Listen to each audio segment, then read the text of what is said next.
What's up, everyone? Drunken Phoenix here. Welcome back. If you're new here, make sure that you subscribe to my channel. Today, I'm going to be giving my thoughts and opinions regarding these videos of different farmers, just talking about their situation right now. A lot in 2025, I guess we're like in September 2025. A lot of farmers are not doing really good. A lot of them are at risk of going bankrupt and even losing their farms.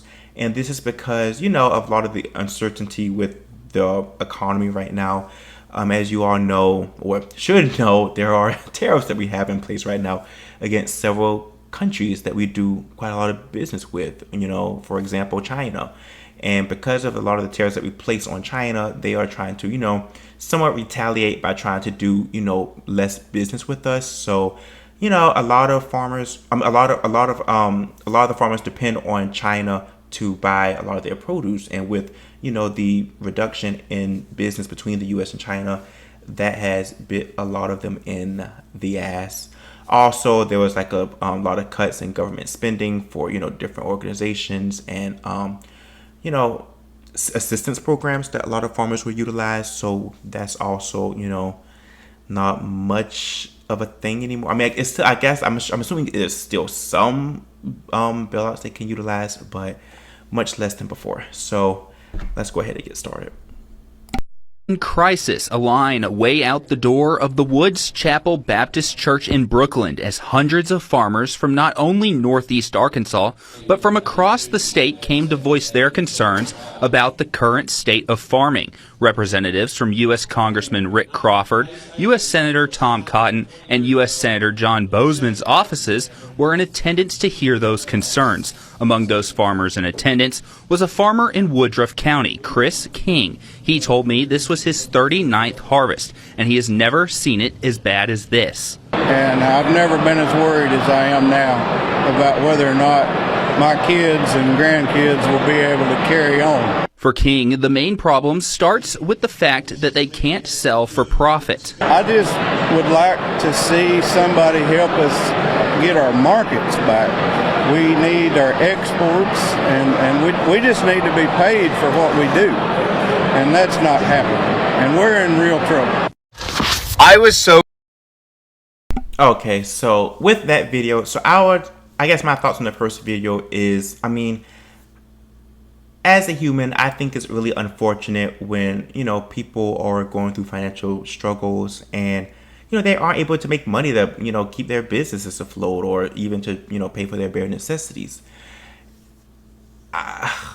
So I do have empathy on a human level, but it is very, very difficult for me to feel too bad because a lot of these, I'm not saying all, and maybe not, it's definitely the majority, but farmers overwhelmingly voted for Donald Trump.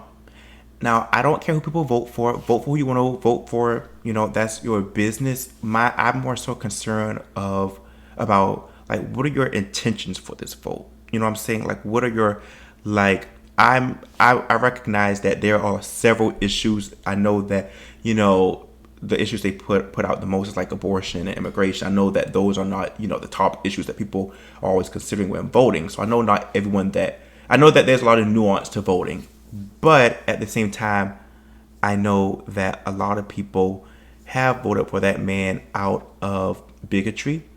And I know in those regions of the states, a lot of people there are very bigoted and very, just not progressive at all, and just have a lot of outdated thinking. And I guess the biggest reason why is because they don't mind other people being in horrible positions or being, whether it's being deported or not getting certain bailouts and stuff. And I say this because oftentimes a lot of people, not all, but a lot of people on the right, they tend to say things like, oh, pull yourself up by your bootstraps, and it's just very unempathetic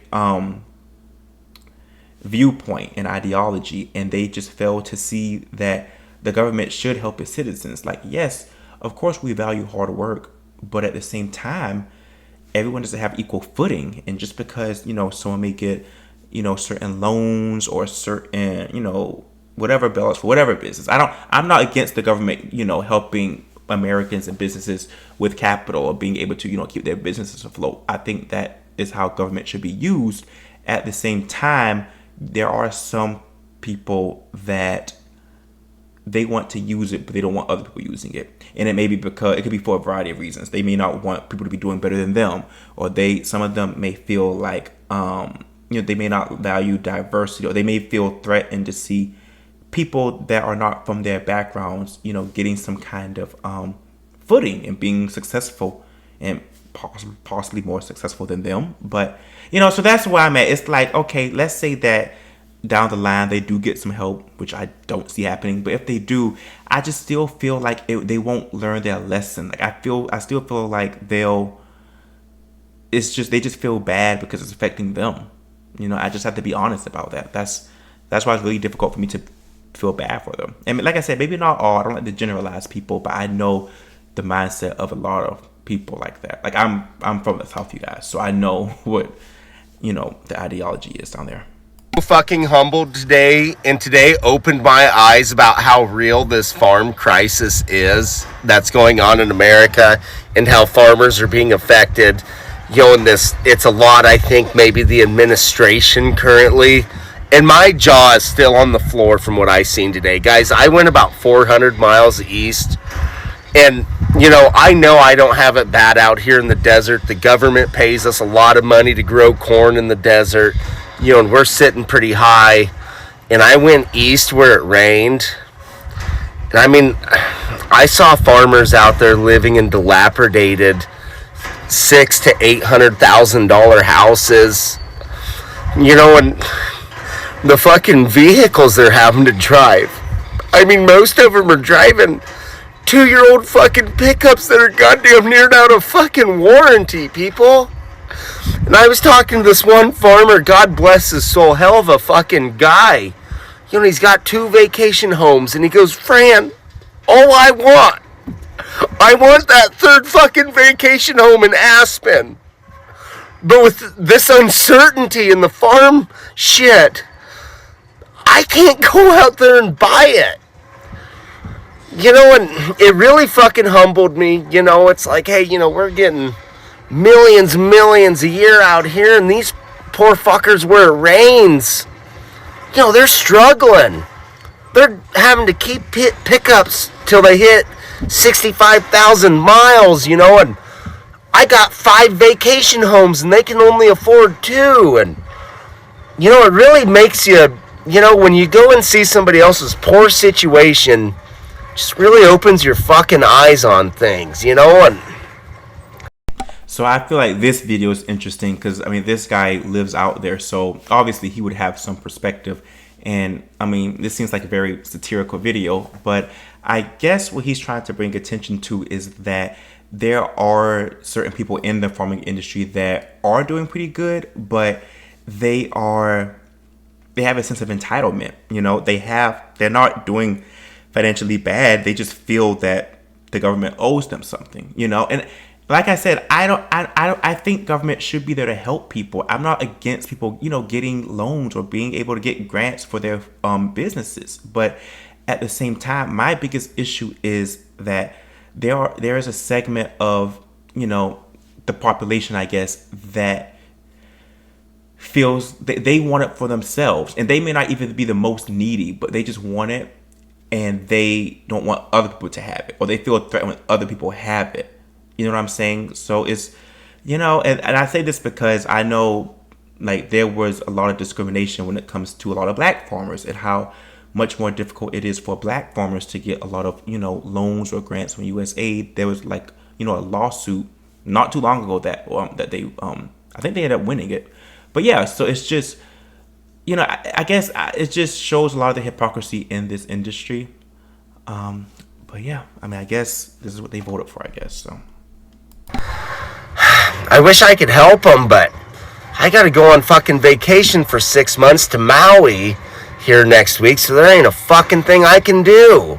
I've never been as worried as I am now about whether or not my kids and grandkids will be able to carry on. You said, I love you, Mr. Trump. I need to see the fruit of your love. 5 of my customers have committed That's how serious that this is. And what it costs for us to farm is astronomical now. I farm with paid-for equipment. All my tractors are 50 years old, and I can't hardly make this deal work. I think the tariffs are the ice cream on the cake of a perfect storm. After a horrible year last year where most farmers in Arkansas Delta lost money, this year's going to be worse. We made a decision to go out this year in the spring. So my son will not be the seventh generation on our farm. We're going to lose 25 or 30% of the farmers in this country if they don't do something. It has to be done, and it's not just here. It's everywhere. One thing about So like I said, I really just hope that these people learn from the situation. And I'm not necessarily saying that they should just, be just completely on the left, or, it's not really about left or right. It's just about, I guess, what's wrong and right, like I never felt comfortable with that cult following of people just being obsessed with Trump and making being a Republican their whole personality. You know what I mean? It's crazy, especially for someone whose campaign was just meant on dehumanizing people and just, doing a lot of scapegoating of different communities. And it's like they just stand behind that. And it's just, they don't care. It's just, they just care because it's affecting them.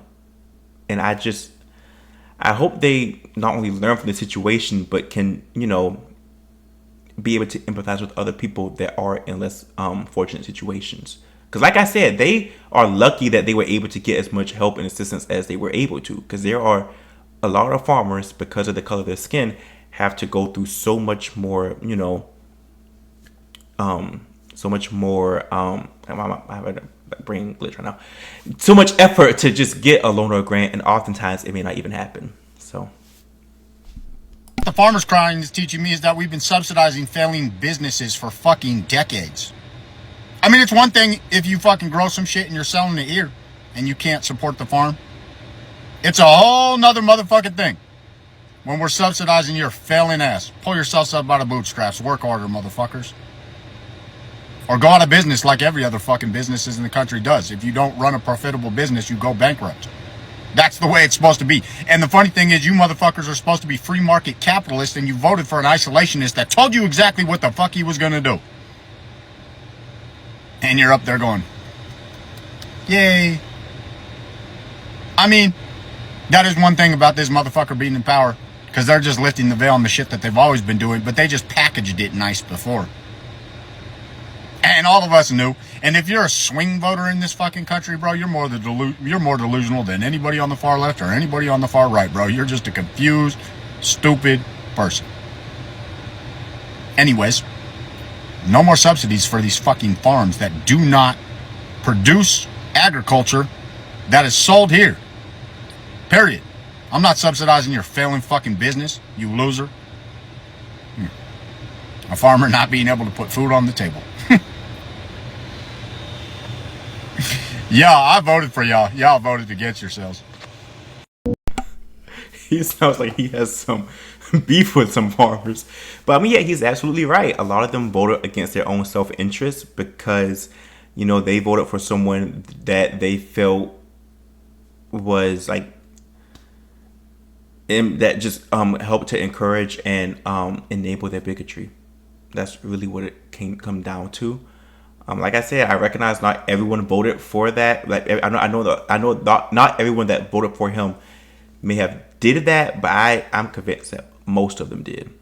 Especially the ones that are just like making it their whole personality. Arkansas farmers are feeling the heat. Can't get the money they want for their soybeans. Crying to Trump for help about the tariffs and all this other stuff. We're suffering too, Mr. Farmer. Sorry, but you can't come asking the taxpayers to pay you for your farms. It ain't gonna work, because we're feeling it too. So, y'all overwhelmingly voted for all this. Or you were lied to, apparently, but you wanted it. You got what you wanted. Now y'all going to Trump crying and whoever else you crying to. But guess what? They're not gonna come save you. It ain't gonna work. Everybody's gonna deal with it. Prices up. You can't get the price for your crops you want. We get shit soybeans from China, the whole 9 yards. Guess what? Deal with it, farmer, because just you're a farmer. Appreciate you, but you can't get special treatment because you're a farmer. I'm a worker. I want special treatment. I can't get it. Deal with it. This Republican farmer in Florida is finding out the hard way. W is a lifelong strawberry farmer in Central Florida and a proud supporter. He lives in a deeply conservative area where stupid flags fly in the heat and stupid stickers cover just about every single mailbox. But now, W is quietly admitting that something's wrong because the immigration policies that he voted for, they're now destroying his farm. W says he supports the president, but he's struggling to stay afloat. And like most farmers, he relies on migrant labor. The exact kind of labor that's now disappearing thanks to the harsh immigration crackdowns from the guy he voted for. A lot of workers have left. The rest are hiding. And W says he's been forced to cut back because he doesn't have the workforce anymore. He used to hire a mix of undocumented workers and H-2A visa holders, but with the understandable fear of deportation growing and the cost of H-2A workers going up, he's stuck. He can't afford to bring in more help, and he won't risk hiring undocumented workers anymore. It's like, W, it's time to pack it up. If your farm needs cheap labor to survive, your farm shouldn't be around anymore. And of course, W says there needs to be an easier path to legalization for longtime immigrant workers. And it's like he still supports the Republican Party, even though they're the absolute last people to want that to happen.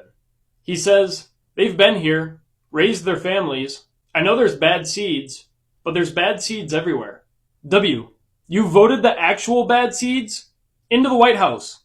And they're the ones controlling the policies that are directly screwing you over. He says he fully supports the president, but he's worried about the future of his farm. Supporting a criminal over your own livelihood? Don't expect us to have any sympathy for you, W. He also says DeSantis and Trump might be riding them a little bit too hard. You think, W? That's quite the understatement. You wanted the crackdown, W, and now you're finding out the hard way. Call me crazy, but I think it's actually wild as fuck for y'all to be asking us to donate to the future farmers of America when if they voted the right way, the money that they were getting previously, they would still be getting, and they wouldn't be out here penny pinching poor people for money. You won't get my change. I voted for you to get money. You voted against it. All right, so that's the last video. So yeah, I think for me, it's just the hypocrisy of how these people are known for, they're known for just trying to, I guess, demonize people that don't agree with them or that, that would support, government assistance for different people. But they try to belittle people that get government assistance, whether it's for businesses or for, food or whatever. And they just try to make it seem like, oh, they're just lazy or they're just this or they're that. They're taking advantage of the system. But they do the same exact thing and vote against their own interests, with the whole the immigration issue.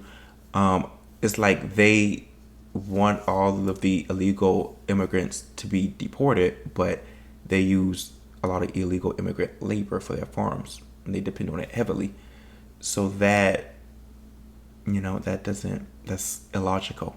And this is why critical thinking needs to be a thing. Like, we need you all. There is a very big, I guess, effort to keep people stupid and dumb.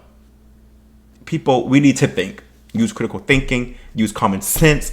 If something doesn't sound right, or if something just sounds off, or we just need to be able to know how to use discernment and recognize a sinister person when we see one. If we were able to do that, we wouldn't be in the situation we're in today. But we'll see what happens. Let me know what you all think. Make sure that you leave some comments in the comment section below. Subscribe to my channel, and I'll see you guys in the next video.